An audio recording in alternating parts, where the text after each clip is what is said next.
I'm Jerry and you're watching Cooking Stoned. For this recipe you're going to need 8 ounces of cashews, relish, celery, garbanzo beans, a red onion, of course bread, and for garnish I suggest sprouts, tomatoes, some lettuce, and possibly radishes.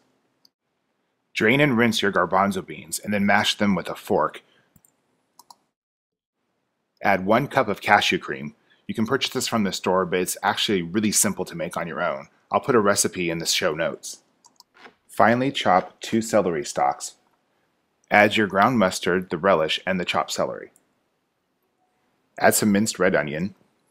Mix all of the ingredients well and add a little bit of salt and pepper to finish. Enjoy!